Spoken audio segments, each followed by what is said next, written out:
भारत गौरव आचार्य श्री पुलक सागर जी गुरुदेव के प्रवचन और लेटेस्ट धार्मिक भजन व कार्यक्रम निशुल्क देखने व सुनने के लिए हमारे YouTube चैनल जीन शरणम मीडिया को आज ही सब्सक्राइब करें और सबसे पहले देखने के लिए बेल आइकन पर क्लिक जरूर करें। वो लोग जो काम से तो पैदा होते हैं पर काम में जीते और मरते नहीं हैं।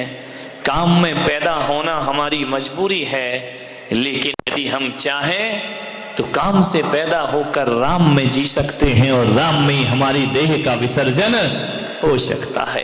कमल कीचड़ में खिलता है, कीचड़ में पैदा होता है कमल, लेकिन कीचड़ में जीता और मरता नहीं है। कीचड़ से ऊपर उठ के जीता है और ऊपर उठ के अपनी देह का विसर्जन किया करता है। इसलिए ध्यान रखना, हर धर्म में कमल को चुना गया है।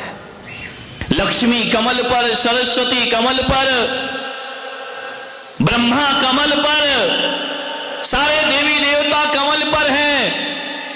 और जैनों के तीर्थंकर भी समोसरण में कमल पर विराजमान हुआ करते। कमल अनासक्ति का प्रतीक है। और अब तो मेरे भाई पूरा हिंदुस्तान कमल पर है। पूरा हिंदुस्तान कमल पे चल रहा है।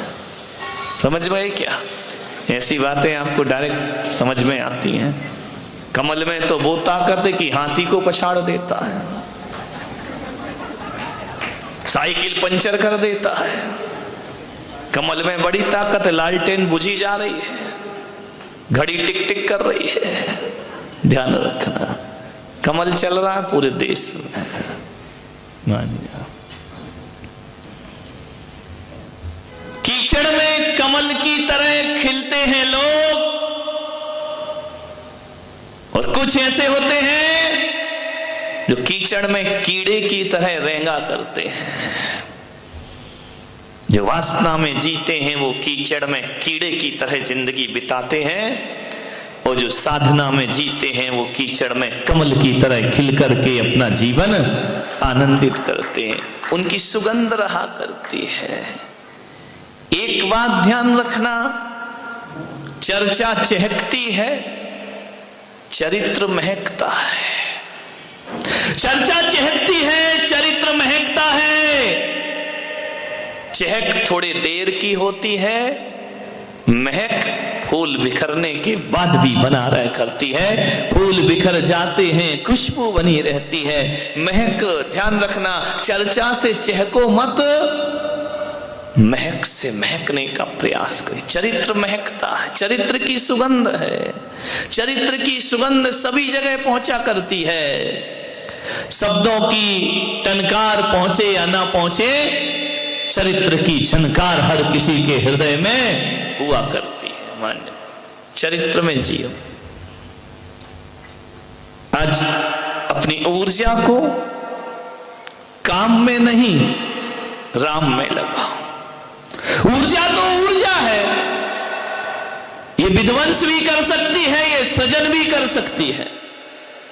जब ये ऊर्जा पतन की ओर जाती है तो जीवन का विध्वंस होता है और मानव से दानव बन जाया करता है। और जब ये ऊर्जा उत्थान की ओर जाती है तो यही मानव से महामानव और महामानव से भगवान बन करके खड़ा हो जाया करता है। वासना के चक्रव्यूह से बाहर निकलिए। वासना को छोड़ना नहीं है, वासना को बदलना है, समाधि की ओर ले जाना है, सम्यक्त की ओर ले जाना है, ज्ञान की ओर ले जाना है। ध्यान रखना, कहा ना, संसार में विषवेल नारी तज गए योगीश्वरा। महिलाओं को बड़ा बुरा लगा कि हम जहर की बेल है क्या, विषवेल, पॉइजन। संसार में विषवेल नारी तज गए योगीश्वरा। यदि नारी विष की बेल है, कौन की बच्ची, इसको छुपाओ भाई, क्या कर।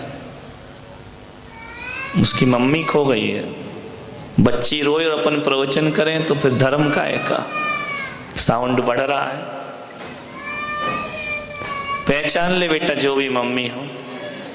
मम्मी तो तुझे नहीं पहचान रही है। बहुत बढ़िया, कोई बात नहीं, बच्चे हैं, रो देते हैं, मम्मी भी क्या करे, सब कर्मों का फल है। अब कर्मों का फल ऐसा कि पिछले जन्म में इन्होंने उसे उठाया होगा धर्म सभा से, उसने उठा दिया, कहाँ बैठी, चल यहाँ पे। कर्म तो किसी भी रूप में उदय में आ जाता है, बच्चों के रूप में उदय आ जाता है। चुप हो गई, चली गई। यदि नारी विष की बेल है तो पुरुष कौन सा अमृत का वृक्ष है? एक बात ध्यान रखाना, ये सारे ग्रंथ पुरुषों ने लिखे हैं, इसलिए नारी को विषबेल कह दिया है। और यदि ये ग्रंथ नारी लिखती तो तुम्हें क्या कहते? अमृत कुंभ, अमृत का घड़ा कहती। इतनी गालियां लिखती। ऐसा नहीं है कि महिलाओं को गाली देना नहीं आती है, आती है, मगर ये बोलती नहीं है। समझदारी है, आदमी बोल देता है, ना समझ है, ध्यान रखना, विचार करिए। ये नारी कौन सा तुम्हें अमृत का वृक्ष लिख देती? एक बात याद रखना, नारी को विषबेल बनाने वाला यदि कोई है तो ये आदमी ही नारी को विषबेल बनाया करता है। ध्यान रखिए, नारी का पतन यदि कराता है तो आदमी के द्वारा हुआ करता है। एक बात बताइए, ये नारी पालती है, पोसती है, बड़ा करती है, तुम्हें जन्म देती है, कोख में रखती है। एक बात ध्यान रखना, अपने जिस्म के अंदर से एक को और जन्म दे देना और अपने खून से सींच कर किसी को जिंदगी दे देना, इतनी बड़ी साधना यदि किसी के पास है तो केवल नारी के पास हुआ करती है। ये साधना किसी पुरुष के पास। एक बात याद रखना, नारी मां का रूप भी धारण कर सकती है और पिता का रूप भी धारण कर सकती है। महिलाएं अकेली मां नहीं बनती।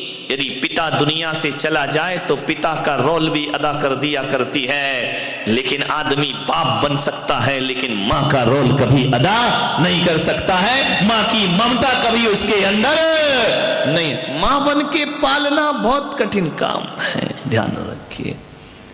इसलिए महिलाओं निराश मत हो, ये आदमियों ने लिखे हैं, अब ग्रंथ तुम लोग लिखना, फिर लिखना इनके बारे में बहुत अच्छा अच्छा, ध्यान रखिए।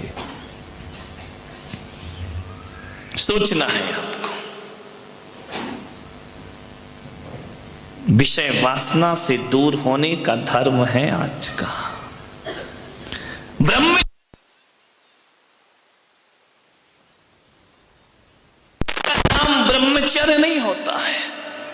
ध्यान रखना, लोग कहते हैं कि काम को जीतना बहुत कठिन काम हुआ करता है, लेकिन ध्यान रखना, वो लोग काम को कभी नहीं जीत पाते हैं जो काम का त्याग किया करते हैं। अरे काम को तो वही व्यक्ति जीत पाते हैं जो अपनी जिंदगी काम से छुड़ाते नहीं, बल्कि अपनी ऊर्जा को, अपने जीवन की शक्ति को, अपने चिंतन को, जिसे भीतर के भोग में आनंद आने लगता है, वह बाहर के भोग अपने आप छोड़ दिया करता है। ब्रह्म में रमण करना, जो ईश्वर में रमण करता है।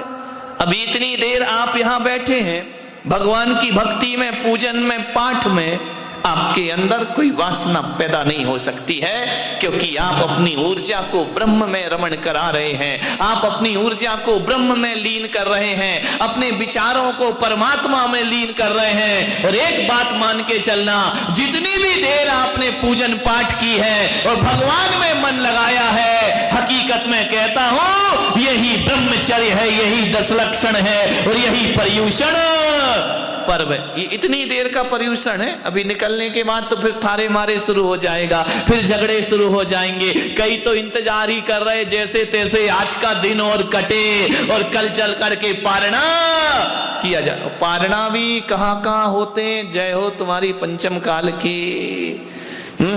10 दिन से आलू की टिक्की नहीं खाई है, पानी पूरी नहीं खाई है, विचार करिए दही वड़ा नहीं खाया है, होटल में नहीं गए हैं। जो ठेले लगे हैं पानी पूरी के, कल वहीं खड़े दिखाई दोगे। बोले क्यों? बोले गए पर्यूषण, मजा आ गया।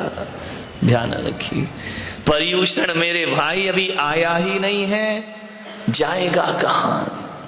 लोग कह रहे हैं कि आज पर्यूषण समाप्त हो जाएंगे, और मैं पुलक सागर कह रहा हूं आज तक हमारे जीवन में पर्यूषण नहीं। हर साल आता है पर्यूषण, हर वर्ष आता है, चतुर्दशी को चला जाता है, लेकिन मैं कह रहा हूं जो चतुर्दशी को जाता है वो हर साल पर्यूषण आता है। ये पर्यूषण तिथि में आता है, तारीखों में आता है, कैलेंडर में आता है और तारीखों के साथ चला जाता है। ध्यान रखना, तारीखों में कितने भी पर्यूषण आ जाए कोई फर्क ना पड़ेगा, पर्यूषण हमारी जिंदगी में आना चाहिए, तब जाकर के जीवन में कोई परिवर्तन होगा।